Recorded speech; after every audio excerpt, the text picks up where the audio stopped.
Assalamualaikum. I'm Nur Ain Izzati with Mohamad Asri. Today I'm going to talk about the procurement in engineering contracts. Our case study is in Central Spine, Road Package 5, Raut Bentung, Pahang Section 5A, Raut Bypass. Our member groups is Mohamad Adam, Ain Izzati, Nur Ain Liyana, it's me, Nurul Raudzah, and Wan Nur Aqilah.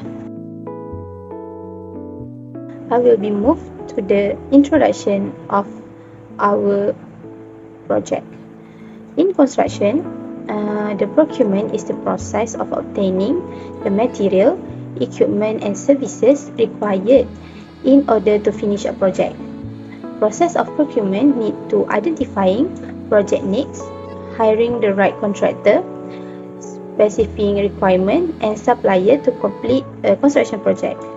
There are various methods such as traditional procurement, design and build, and management contracting that can be used to procure construction services. Each method has its own advantage and consideration in terms of time, cost, and risk allocation. In engineering procurement, the process of acquiring goods and services for engineering project is crucial. One common method is the design bid build approach, where the project is divided into separate design and construction phases. Another method is design build, where a single entity is responsible for both design and construction. The engineering procurement and construction (EPC) method involves a single contractor responsible for the entire project. This method offers different ways to manage engineering project effectively.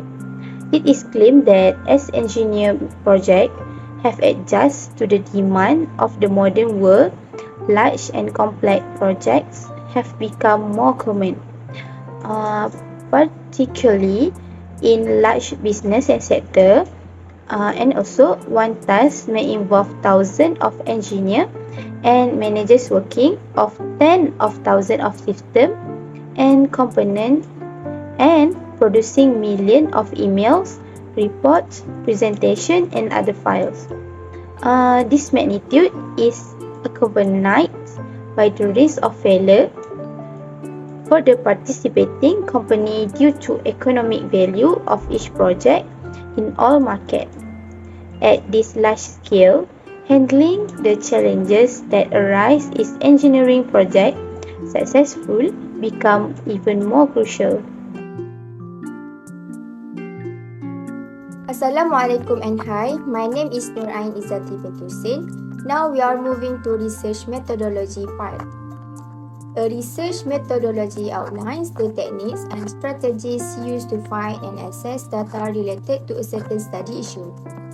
It's a strategy for organizing research such that the selected research instruments can achieve their objective.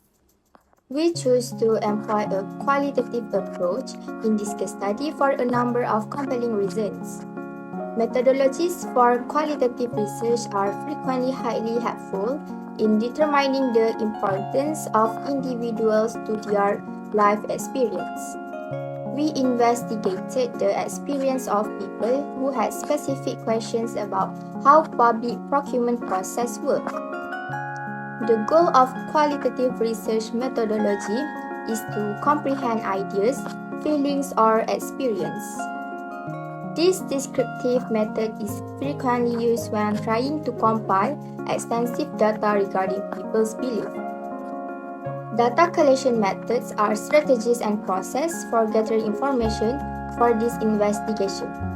Comprehensive interviewing is typically required to ensure the validity of the case study. Concentrate on concentrated sampling, which includes individuals from the construction industry, sample size, and appropriate interview subjects. To obtain the most comprehensive data sets and the best source, researchers must first identify the knowledge gatekeepers As a result, these are all the methods we employ to collect data, which are interview, document review, and case study. Regarding the interview, we get a lot of knowledge about our case study through our conversation with Miss Azlan, who are from the JKR department. We were able to identify and learn more about important information source. Because key informants are well versed in the research context and have good communication skills, they can help observe, understand in what happened and why it happened.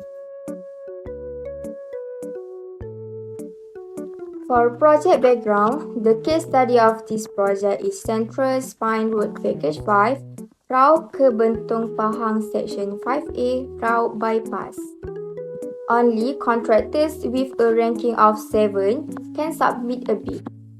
The project was procured via a traditional process, with PWD 203 being the type of tender used. Aside from that, an open tendering process was employed for this project. The procurement advertisement states that the deadline for entries is 19 February 2018.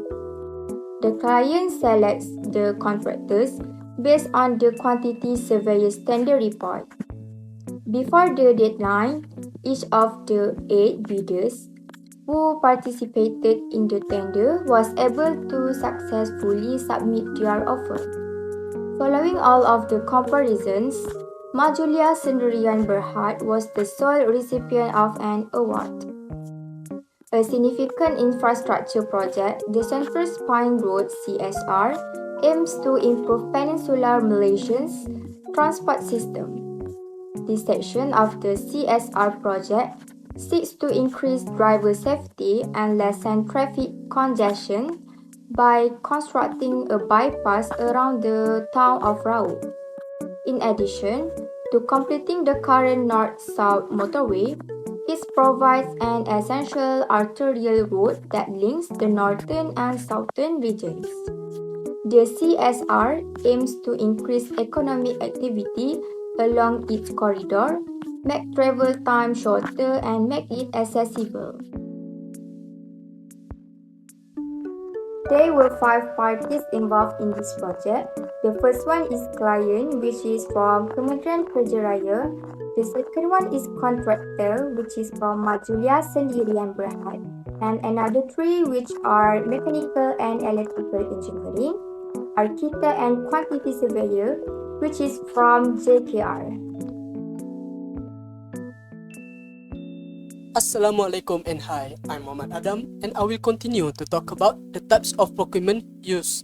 So in Malaysia, there are commonly 4 types of procurement used, being the first one is the traditional procurement, design and build, management contracting, and construction management. So let's talk about the first 2, traditional procurement and design and build. So in traditional procurement, which is also known as conventional method, is using the concept of design, bid and build. So firstly, the client will appoint his team of consultants to design his desired project. So after that, they will tender out for the tenders to bid their price to win the project. Lastly, the awarded contractor will be the one responsible to build the project. So that's how the flow of concept of design, bid and build goes. So in the traditional procurement, there are 2 main teams, which is the client, which is the consultant, and the main contractor team. So main contract involved only between those 2, clients and main contractor. So there are balanced risk between both of them, being the client for designing and the main contractor responsible for constructing. So however, this procurement is very time consuming because it has to be done from one phases to another phases. So the second one is design and build. So in design and build, the client will appoint the awarded contractor for further designing and also constructing the project. So under the client will be the main con and all of the consultants, all of the constructing teams under him. So in this case, the main contractor is the one who has much risk and responsibility than the client. However, the main contractor is the one who will gain much information regarding the project, the flaws or the improvement that can be made, because he involved from A to Z, from the design to the construction of the project. So thus the project duration can be shortened due to the overlapping of design and construction phases. Okay, so now let's talk about the types of procurement used in this case study, which is traditional procurement. The client in this case study is JKR.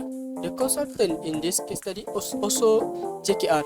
So they call this is made in-house, which the client, the JKR, is also the one who is responsible to do the design themselves. So the contractor in this case study is to conduct the construction work. So before COVID-19 and post COVID-19. So before COVID-19, Miss Azlan, the QS in JKR, tell us about the story where she and her teams had to prepare all of the documents in form of hard copy. They had to spread out all of the tender that need to be prepared and need to insert the documents layer by layer to make sure there are no missing documents that have to fill in and to be submitted by the contractor, by the tenderer. So during COVID-19, an initiative or a solution has been made by JKR to make sure all of the documents, all of the drawings, all of the forms, the specs are given by soft copy forms. Yes. So this method really can cost and time saving by all the parties. For JKR, for the client, they don't have to spend much money for preparing all of the hard copy files, hard copy tender for the tenderers to submit, and for the tenderer, they don't have to spend much money to travel from their office to the submission location to submit their tender. So this is a win-win solution for all of the parties that have been made by JKR. Okay, next is the types of procurement methods used in construction. In Malaysia, commonly there are five methods of procurement. Being the first one is open tendering, negotiated tendering, selective tendering, negotiated contracting, and lastly is serial tendering. So I'm going to talk about the first three, which is start by open tendering. So open tendering method is commonly used in public and also in private sector. The open tender, the concept open tender is open up to all of the contractor who is qualified and interested to join, and it is benefits for the new contractor, the newbies, to join because he is given an opportunity and chances to win due to the transparency and no bias in terms of selection of the winning contractor. So the next one is the negotiated tendering. So negotiated tendering is often used in a design and build project. So the client will appoint a contractor when a project is urgent, and also when a project is need a certain expertise or specialization of the contractor rather than the cost required. So the lastly is the selective tendering. So in selective tendering, the client will invite a certain amount of contractor to participate. So this put a limitation from the open tendering because the new contractor, the newbies, cannot is given less chance to win because of the qualification and also the expertise of other participants, of other tenderers who is chosen by the client. The next type of procurement method in construction is negotiated contracting. Negotiation contracting is consultation between two or more parties that agree upon legally contracted terms. These terms are operational, legal, or financial elements such as schedule, payment amount, project outline, and deliverable. The goal of contract negotiation is to reach an agreement on conditions that benefit both parties. The process is a bit of give and take, with each participant hoping to walk away with something equal in value to what they gave. Identifying the term and agreeing of their perceived worth is the most important aspect of every contract decision. Lastly is serial tender. Serial tendering is used in the situation when the property owner was soliciting bids in a series for the similar project in the time period. Over the 3 years period, the house developer should build hundreds of residential homes and preparing tender based on the standard or fictional bills of good or schedule of work in a common practice in serial tendering. Serial tendering enables organizations to acquire numerous quotes from different contractors and compare them before making any decision. Serial tendering is a method that is frequently used for large engineering projects where the project is divided into multiple stages.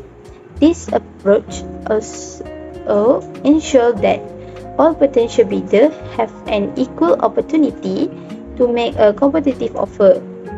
For the first phase of project, a contractor is selected through a competitive or negotiated tendering procedure. The contractor is given access to later stage if they successfully finish early one and meet the owner's specification.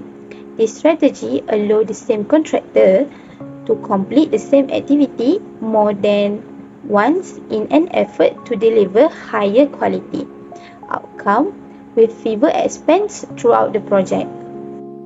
In this case study, the types of procurement method used by JKR is open tendering because the transparency is important to show that there are no bias involved in terms of selection of the awarded contractor. It also opened up a new door for opportunity for new contractor to join in the construction market. So before COVID, JKR did their tender evaluation manually by review the documents one by one. So it is very time consuming and tiring for the QS to perform the evaluation even for just one project. So during COVID-19, the adaptation of soft copy files, soft copy document also opened the door for JKR to develop a new system or new database which they call JKR e-tender. So in the JKR e-tender, all of the advertisement, all the briefings and the submission are done in the system. So contractor can join, all of the contractor can join by creating their profile on the website. So the profile also helps the client, the JKR, to perform their evaluation much easier by filter out all of the qualification, all of the specialization of the contractor join. So this is very time saving and also very effective for tender evaluation done by the JKR.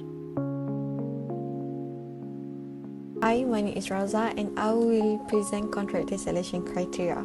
Contractor has a great influence on the development of the construction project. A mistake in the selection of the contractor will cause a huge loss to the client. The factor that need to be considered in the selection of contractor is to choose a contractor that respect the deadline and budget. This is because contractors who complete work at the deadline and budget usually have good work ethic and discipline in terms of time. Next, clients are advised to choose contractor that practice good communication. As a client, a contractor who is good at communication can make it easier for the client to interact. The discussion will be clearer and smoother that will avoid dispute and misunderstanding. Client and contractor can discuss transparently and thus be able to work together, solving problems that arise in construction. It will create a positive working atmosphere. In making the project successful, choose a contractor with a good performance record. A contractor with a good performance record has skill and advantage in making the project successful because they have a lot of experience and can prove that they are able to complete the project according to the client requirement. Next part is selection of the contractor. To encourage openness, contractors are chosen through open tender.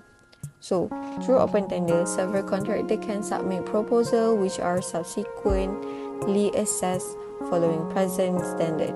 This procedure guarantees that each contractor receives the same treatment and that the contractor is chosen on the basis of merit rather than connection or prejudice.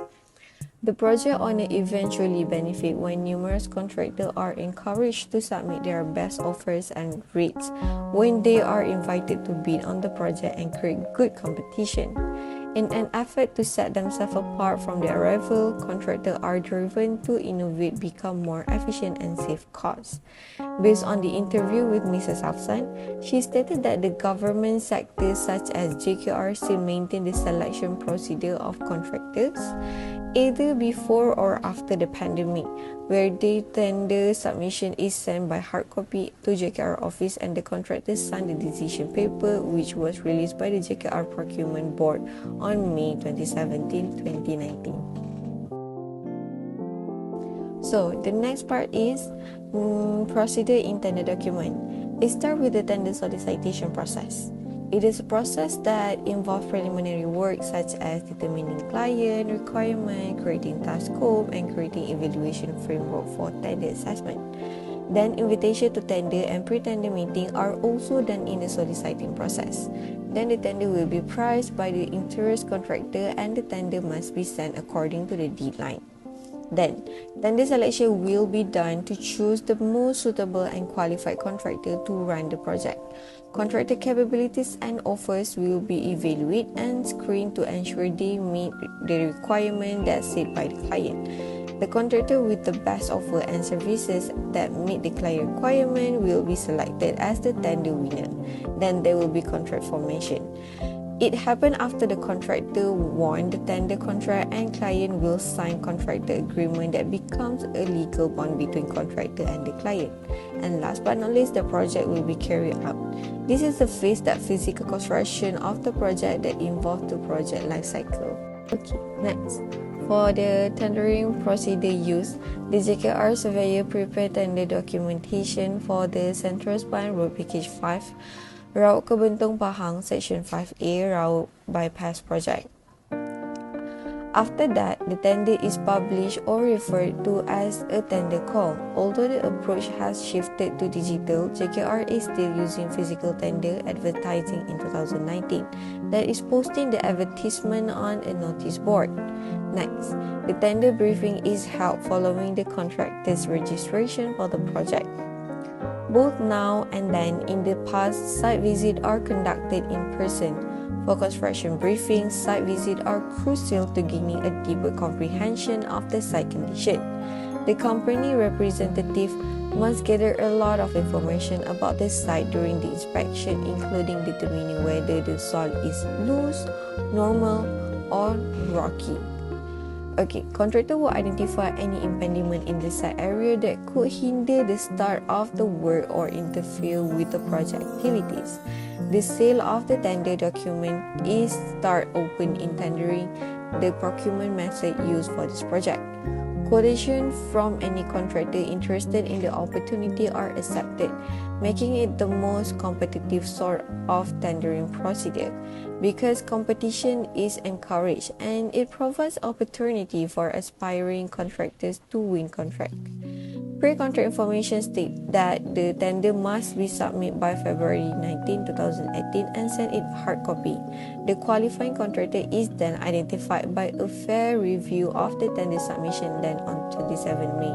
JKR is issued the letter of award, also known as the letter of acceptance in JKR, and the contractor Majulia Sdn Bhd signed it. Thus, for the Central Spine Road Package 5, Route Kebentung Pahang Section 5A Route Bypass Project, Majulia Sdn Bhd is the selected contractor.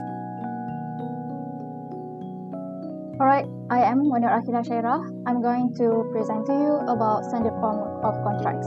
Okay, in the world of construction, standardized contracts are like blueprints. They provide a clear foundation to ensure a project runs smoothly. These pre-written agreements outline the rights and responsibilities of everyone involved, from the client to the contractor. Their terms are essential to avoid misunderstandings and keep everyone on the same page. But what happens if the contract isn't understood? Confusion can lead to disputes, halting progress, and costing everyone time and money. Thankfully, Malaysia offers a variety of standard forms of contract developed by local institutions like PAM, IEM, and CIDB for private projects. The Public Work Department, PWD, even has specific forms for government projects, and for international projects, options like those from FedEx are available. Now, let's focus on our case study, a government project. Here, the PWD 203A contract takes center stage. This traditional form bill of quantities, which means detailed breakdown of materials and labor, are included. This ensures transparency, accountability, and precise budgeting, essential for government projects. Additionally, PWD 203A effectively allocates risk between parties. The contractor is aware of potential challenges and can factor them into pricing. This is crucial for risk management in government projects. By using standard form contracts wisely, construction projects can benefit from clear communication, reduced disputes, and a smoother path to success. Alright, next we are going to delve into the world of construction contracts, specifically focusing on contract pricing strategies, and these strategies are crucial decisions made at the outset of any construction project. And why are the contracts are really important in this case? Okay, construction contracts are the legal foundation for your project, and they lay out everything from payment terms and responsibility to how changes and unexpected situation will be handled. And the chosen contract type significantly impacts both the owner and the contractor in terms of cost, incentives, and risk. And for this type of contract, we have two main players here, okay, which is fixed price and cost plus. Okay, so let's break down the ever popular fixed price contract, sometimes known as a lump sum contract. Okay, so let's go. Okay, imagine agreeing on a single price for your entire project upfront, and that's the essence of a fixed price contract. And this price is locked in from the beginning and doesn't change based on the actual cost or project overruns. It provides certainty for both parties. And benefits of fixed price per contracts, especially for audience, okay, predictable cost. You know exactly how much the project will cost, eliminating budget surprises, okay. And then second one is reduced risk, which is the contractor absorbs any cost overruns, protecting you from unexpected spikes in labor or material prices. The contractor side of the story, okay, fixed price contracts put the pressure on the contractor. They need to meticulously estimate all project costs before setting a price. This incentives them to be efficient and manage expenses tightly to stay within budget and make a profit. Okay, so let's look at a real example here. Okay, this project uses a fixed price contract based on a detailed bill of quantities, which is BQ, okay, prepared by Majulia Sdn Bhd. And this BQ provided a clear breakdown of costs based on a project plans, making cost management easier for both the owner and contractor. And the client loved the predictability and intends to continue with this strategy even after the pandemic. And while fixed price contracts offer certainty, unforeseen events can disrupt timelines. Okay, some contracts include natural disaster clauses that allow for extensions, and the key here is the specific wording. Okay, in some cases, a government imposed shutdown like movement control order, which is MCO, might be considered a similar event, allowing the contractor to request more time to complete the project. And this case study highlight that point. Okay, the fixed price contract with its potential for adjustment due to unforeseen circumstances like COVID-19, which strengthens the contract's case for a time extension. So lastly, for the conclusion and recommendation, the procurement system is an important guideline for every project because it helps determine the party involved in the project, the activities in the project, and the contract obligation. Basically, the purpose of this research is to find the changes faced by the party that involved in the construction industry and also the comparison between the current project and previous project that faced by selected project through the research. As for this research, various methods have been used in this research to fulfill the purpose of this study. Research methodology that is used in this research setting are through interview, document review, and case study. The case study of this project is Central Spine Road Package 5, Route to Bentong, Pahang Section 5A, Route Bypass. The deadline for submission of this project is 19 February 2018. The client choose the contractor based on the quantity survey produced tender report. In every project, the procurement system is the guideline to determine how the project will be managed. As in the case study, the project used a traditional procurement system. This project utilized a fixed price contract where it's also known as firm price lump sum contract. Costs of the item or services will remain fixed based on what's stated in the tender and no matter how long it takes to complete the project. Next, the procurement process for the tender used in the case study is open tendering. Open tender is basically the tendering process that is employed by the government and the private sector. The client or government will publish the tender offer to the local through newspaper and media with the proposal detail of the project that help to encourage contractor to join the tender. There are 5 stages of tendering procedure which start from pre-tender stage, tender advertisement stage, closing the tender, tender opening and evaluation process, and lastly tender award. These 5 stages are the process to select the best value for money of a tender document by the contractor that joined the tender. Meanwhile, for the contract, this case study used PWD 203 form as the contract because the case study is under government project. Due to the pandemic, the government has given chances for the contractor to apply for variation of price (VOP) for the service they are doing in the project. Lastly, for the recommendation for this case study, due to the COVID-19 pandemic, there are many aspects to focus and take precaution, especially in the tendering process. It must be carefully planned to avoid any loss due to the poor planning.